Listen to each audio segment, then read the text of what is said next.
logistique, c'est effectivement un grand sujet, parce qu'on a beaucoup de choses à amener dans les services, à faire partir des services. On a des soignants qui sont au travail, on a aussi d'autres professionnels qui viennent interagir. Il faut voir un hôpital un peu comme une entreprise qui bouge presque en H24. Il y a en permanence du matériel à amener dans les services, il y a des déchets à faire sortir, il y a des patients à faire bouger.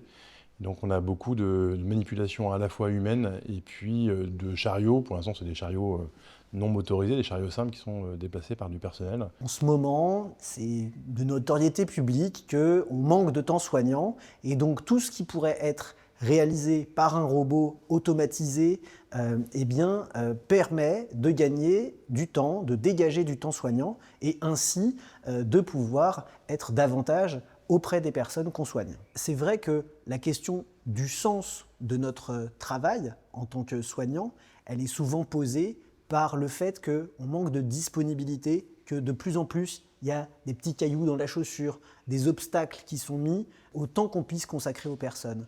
Et donc, avec l'idée que l'innovation peut être un outil, un instrument au service du temps passé avec les personnes, tout ce qui va nous permettre de gagner du temps auprès des personnes et de réaliser du soin, ça c'est plutôt chouette. Et puis surtout, un robot dans l'hôpital, moi je m'attendrais à ce qu'il puisse répondre aux questions, aux sujets qui m'intéressent, mais pas forcément partir dans des sujets qui ne sont pas du tout liés à son domaine de compétences. Ça pourrait nous libérer plus de temps. On a beaucoup de soins à faire, mais finalement du temps soignant qui est peu disponible pour les patients, et un patient qui a peu de famille, qui a peu de visites.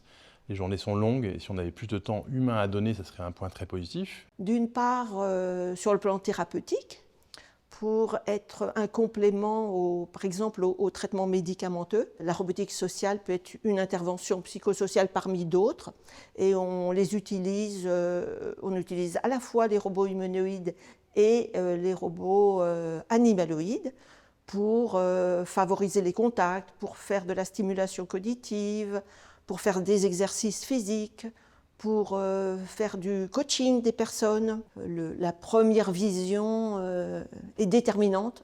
Soit vous voyez la première fois le robot et vous le trouvez beau et vous allez l'accepter, ou du moins c'est un point important. Soit vous le voyez la première fois et vous le trouvez laid et jamais vous ne l'accepterez. On se rend compte dans la robotique, d'une manière générale, ou les gérontechnologies de manière encore un peu plus large, que si le design il est réfléchi en fonction des cas d'usage, que ça part de besoins de terrain et qu'on étudie ce besoin avec différentes personnes, les usagers, les professionnels, etc., le design nécessairement vient répondre à ces besoins-là et vient anticiper son usage, les différents problèmes, et donc favorise la bonne implémentation de l'outil et sa meilleure efficacité. Moi, j'ai trouvé que c'était un très beau robot, je ne sais pas si on dit ça, mais qu'il avait une très belle physionomie, déjà parce qu'il est en fait à la limite entre l'humain et le magique en fait. Et du coup, on a toujours l'impression de rencontrer un peu le merveilleux dès qu'on est face au robot. Et ça, je trouve ça plutôt agréable. D'ailleurs, dès qu'on l'a fait rencontrer aux patients, c'est vraiment les réactions qu'ils ont eues, c'était très affectif. Oh, il est mignon, il est beau, il est adorable. Il n'y avait aucune crainte en fait de leur part. Et ça, c'est vraiment important déjà d'avoir quelque chose de rassurant.